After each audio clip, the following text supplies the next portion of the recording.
terme de 18 mois de préparation, la SARA a totalement stoppé son activité de production pour une durée de 6 semaines. Ce grand arrêt s'inscrit dans une démarche d'obligation légale valable pour toutes les raffineries françaises. Au cours de cet arrêt, toutes les installations et équipements qui ne sont pas accessibles en marche normale seront contrôlés et révisés. Luc Mazarin, directeur des opérations de la SARA, nous fait la synthèse de ce vaste chantier. Tous les 6 ans, nous arrêtons l'ensemble de nos installations de sorte à y effectuer les travaux qui, en temps normal, ne peuvent pas se faire du fait de son fonctionnement continu. C'est ce que nous appelons le grand arrêt et c'est une période d'environ 6 à 8 semaines. Donc ce grand arrêt, c'est dans un premier temps une échéance qui nous permet de répondre à nos obligations réglementaires en matière d'inspection d'équipement. Je rappelle que nous sommes une usine ICPE, c'est-à-dire une installation classée pour la protection de l'environnement et qui plus est Seveso seuil haut. Donc c'est à cette occasion, donc de cet arrêt, que nous allons effectuer l'ensemble des contrôles de nos installations, apporter les aménagements, les réparations qui sont nécessaires pour un nouveau fonctionnement sur 6 ans. 6 nouvelles années.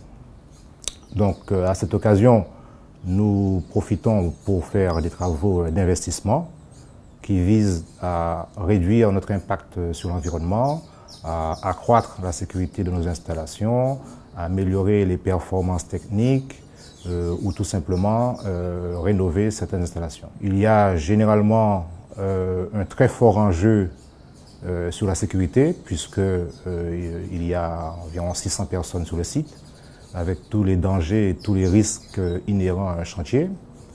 Il y a également un très fort enjeu sur les budgets. On parle ici de 32 millions d'euros entre les travaux d'investissement et de maintenance. C'est quand même une somme importante. Et il y a au final un grand enjeu également sur les délais afin de réduire la perte d'exploitation liée à l'arrêt de la production. Ces objectifs ont été définis en matière de sécurité, de qualité bien sûr, de budget et de délai. Ils ont été définis et partagés avec l'ensemble des collaborateurs de l'entreprise et nous sommes maintenant tous mobilisés pour réussir ensemble ce challenge.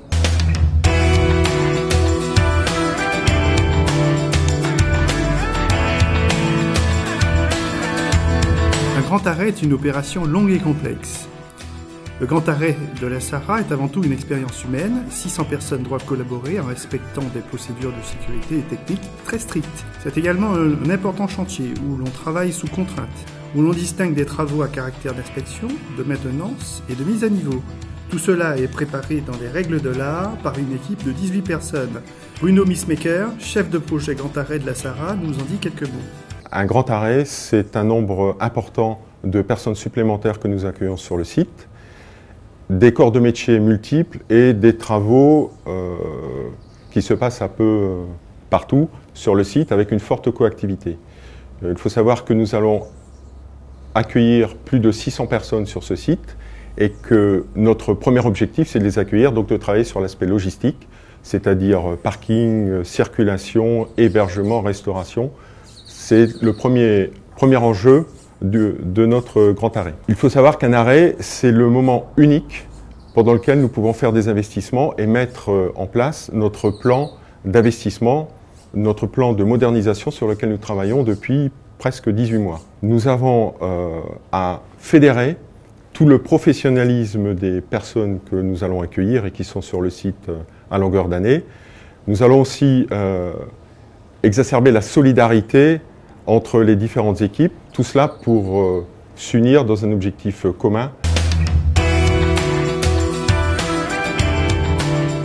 Dans le processus grand arrêt, les mesures de maîtrise du risque et la sécurité sont une préoccupation permanente. L'accroissement important du nombre d'intervenants renforce la rigueur dans ce domaine. Jean-François Rochefort, chef du département Hygiène, Sécurité, Environnement, Qualité, Inspection, et Éric Rapon, préventeur de sécurité, nous dressent les grandes lignes de leur mission.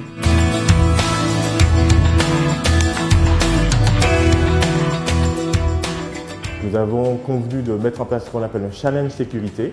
Donc le challenge va consister à faire un certain nombre d'audits des chantiers avec l'encadrement de la SARA et conjointement avec les entreprises extérieures, de façon à pouvoir récompenser les bons comportements sécurité de tous les intervenants de l'arrêt, mais aussi de sanctionner chaque fois qu'il y aura des écarts.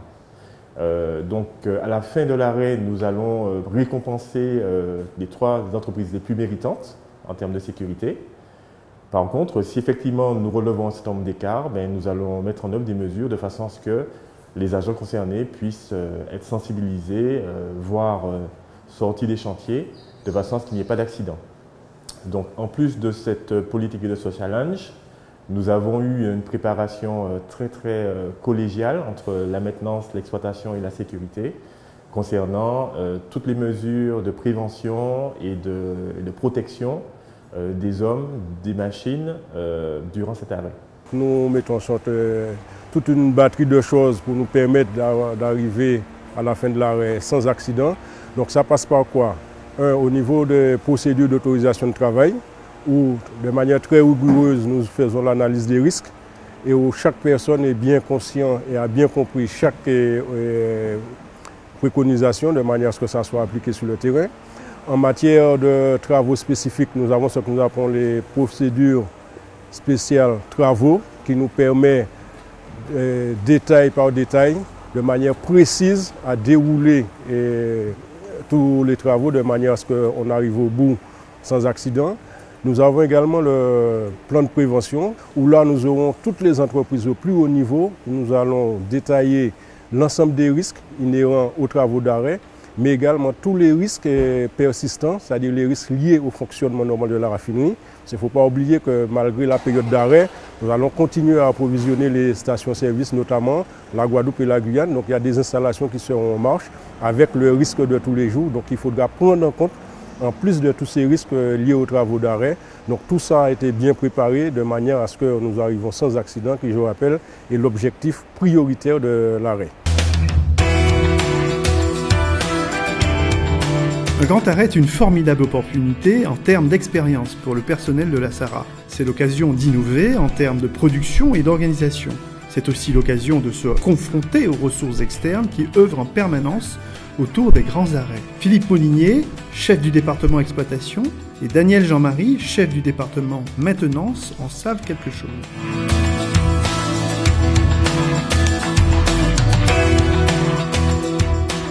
Cet arrêt, bien sûr, pour nous, c'est un challenge. C'est une occasion de montrer la minutie de notre préparation et le professionnalisme de notre organisation. Nous faisons tout pour produire en quantité, en qualité, mais avec des installations fiables qui ne portent pas atteinte aux riverains, qui ne portent pas atteinte à l'environnement et où les risques sont minimisés au mieux. Il y a environ 50 entreprises qui ont été mobilisées sur cette opération, dont les 3/4 sont des entreprises locales. Le reste, c'est un groupement d'entreprises métropolitaines qui sont rompues à ces interventions et qui mènent des opérations d'arrêt dans toutes les raffineries d'Europe. Et c'est d'ailleurs pourquoi qu'on programme notre arrêt à cette période de l'année, parce qu'en Europe, il n'y a pas d'arrêt et ça nous permet de bénéficier de coûts optimisés pour ces travaux-là. Durant ces travaux, on va faire des interventions sur tous les équipements, c'est-à-dire qu'on va les mettre à disposition. Les mettre à disposition, c'est d'abord les vider, les nettoyer, les dégazer pour qu'on puisse travailler en toute sécurité, qu'il n'y ait pas de produits à l'intérieur. On va remplacer certains équipements, comme par exemple ici vous avez un ballon qui est là, qu'on va remplacer. Il y a des échangeurs aussi, comme vous voyez derrière moi, et avec des faisceaux d'aéro qui sont des équipements qui sont remplacés parce qu'ils arrivent en limite de vie, de durée de vie. Mais on va aussi procéder à des rénovations, à des améliorations de performance, mettre en place aussi des investissements pour améliorer notre sécurité. On a un impact aussi à travers ces travaux extrêmement important au niveau des entreprises locales, parce que j'ai cité qu'on avait 75% des entreprises locales, mais il y a tous les corps de métiers qui sont représentés. Ça va des métiers techniques que nous avons l'habitude d'avoir ici, comme la tuyauterie, la soudure, la peinture industrielle, le nettoyage industriel aussi, mais aussi par exemple la restauration, l'hébergement, puisqu'il y a des entreprises qui viennent de métropole. Il faut savoir qu'il y a une centaine de lits, près d'une centaine de véhicules aussi qui sont loués pendant cette période active-là.